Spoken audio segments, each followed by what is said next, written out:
Make him feel welcome. Ladies and gentlemen, Mr. Corbett Monica.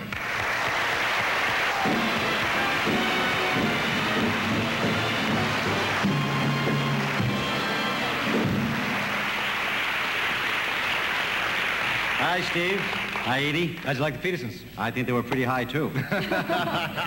Did you notice the resemblance? Well, some wonderful couple. Those two have been charging things all over town on your diner's card. Oh, yeah. I think we better get him, Eydie. Next thing you know, they'll be stealing our act. We'll see you later, folks. See you later.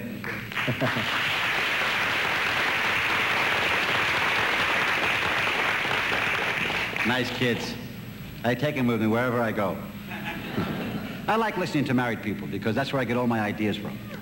And I got news for you. I got some news for you fellas today. For years, I thought like most of you guys. You marry a girl, you give her your name, you support her, you buy her gifts, that you own her lock, stock, and barrel. That's not true. It's the other way around. They own us, they're just biding their time. Now, I don't want to upset you fellas because you're out for an evening. But just to prove a point, take a look at your wife and say to yourself, how come I'm insured and she's not? Don't think about it too long, it'll get you right here. I know a lot of married couples, I don't know one wife that's insured. They're having meetings we don't know about. Me, I'm insured up to here. My wife's not a dime. I go to work. She says, fly, take a plane, fly. And they never let you forget you're insured, not for a moment. Comes the end of the day, you get in bed, you put out the light, says, are you covered? And if you're lucky to sleep through the night, they're mad because you had a good night's rest. So they aggravate you in the morning while you're having breakfast. They say things like, what do you want for dinner tonight? I said, dinner? 7 o'clock in the morning. I'd like to taste the egg yolk first. She said, I gotta know now, I have to defrost. My whole life depends on her defrosting at 7 o'clock in the morning. And they have a sixth sense. No matter what you have for lunch, they make it for supper. And they have a great sense of humor, great. Do you ever walk in the house at night and you say, how do you feel, honey? She don't answer you. It's her day off. It's Tuesday, she don't feel like talking to you. Because that afternoon, while she was dusting, she remembered something you did to her 2 years ago. So tonight, you're on ice. She don't say a word. You're home 5 hours. You talk with the kids. You watch television. You have dinner. She don't say one word. Comes time for you to go upstairs, put your head on the pillow, close your eyes, and get some sleep. She starts to talk. Like she never talked in her life. As if the neighbors are putting nickels in her all day. She can't sleep. Why not? She had a nap that afternoon. And they test you to see if you're sleeping. They poke you in the face. Are you sleeping? No, I'm shaving. Boy, when they can't sleep, nobody sleeps. All day long, they're dead. 4 o'clock in the morning, they become athletic directors. And they ask little questions to keep you awake, little riddles they give you. Things like, we're lying there one night, she says, when we first met, did you pick me up or we introduced? I said to myself, I'll humor this maniac. And you got to humor them because they control the electric blanket. Hey, you talk about sleepy. I talk to a lot of husbands. I am convinced that every wife in the world sleeps the same way. Right in the middle of the bed like this.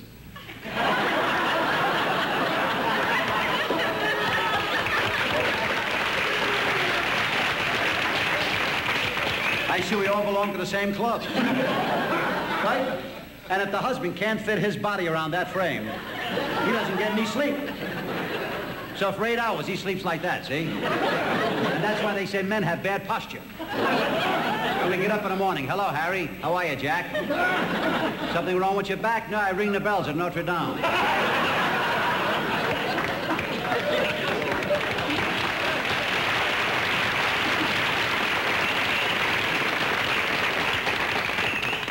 Another thing that drives me crazy is my wife. She gets busy after 12 midnight. She bakes at 4 o'clock in the morning. When the world's at rest, that's when she gets busy. Like we're lying there one night, I forget the time. She said, I want to learn how to drive. I said, I don't want to upset you, but the car's sleeping. You ever teach your wife how to drive? I'll give you an example. Put the key in. That's good. Turn it to the right. Fine. Release the brake. Good.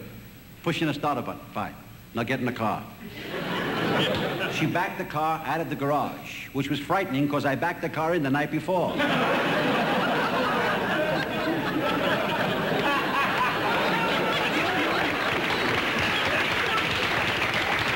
You have to laugh fast. I don't have that much time. She finally got to the corner, made a right turn. A wide right turn. Into the other lane. Into an oncoming car. Well, I was screaming like a maniac. After the crash, she looked at me and uttered a statement that she won the Pulitzer Prize. She said, "You shouldn't have yelled at me." And maybe she's right. Maybe I should have said, "You get a feeling we're going to have an accident?" You see those two people in the back seat? They're from the other car. But with all the trials and tribulations, the truth of the matter is we cannot do without each other. Unless you ladies never forget that we always remember you give us the greatest gift in life, which is children. My son. I'd like to kill him. My mother used to say to me, "Someday you're going to get one just like yourself." I got him, boy.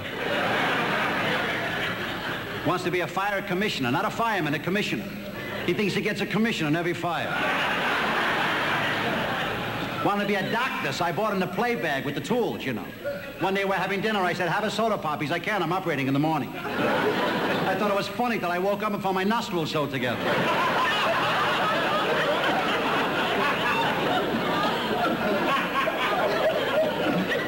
Well, ladies and gentlemen, we all know that kids are beautiful, and doctors say that marriage is a beautiful relationship. Doctors say that married men live longer than single men. It's absolutely foolproof that a married man lives longer than a single man. So you single fellas in the audience, if you want a slow death...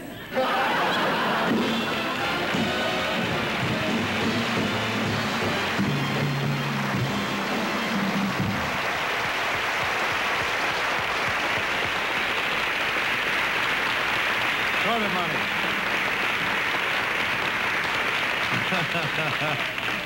Corbett, that was hysterical. I was back there listening, but I know you were only kidding because, I mean, I happen to know that you are as happy with your wife as I am.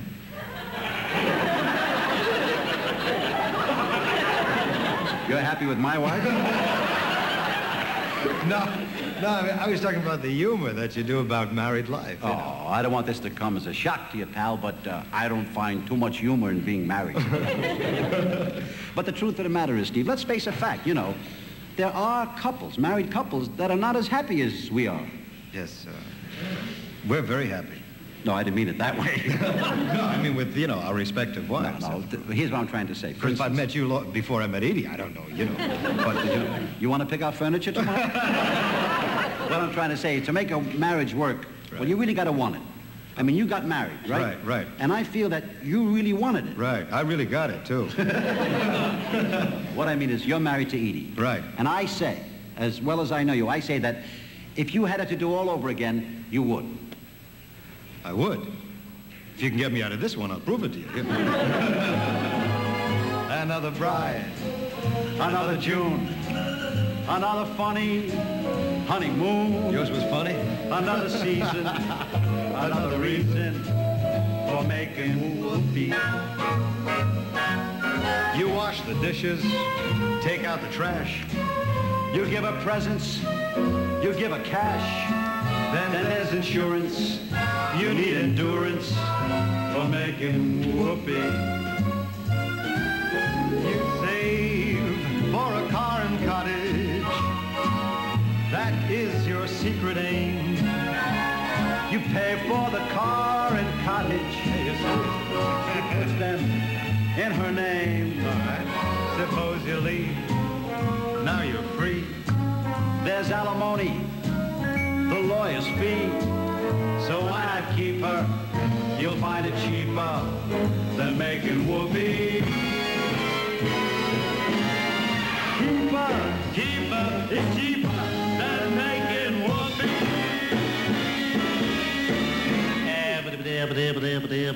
That's all, folks.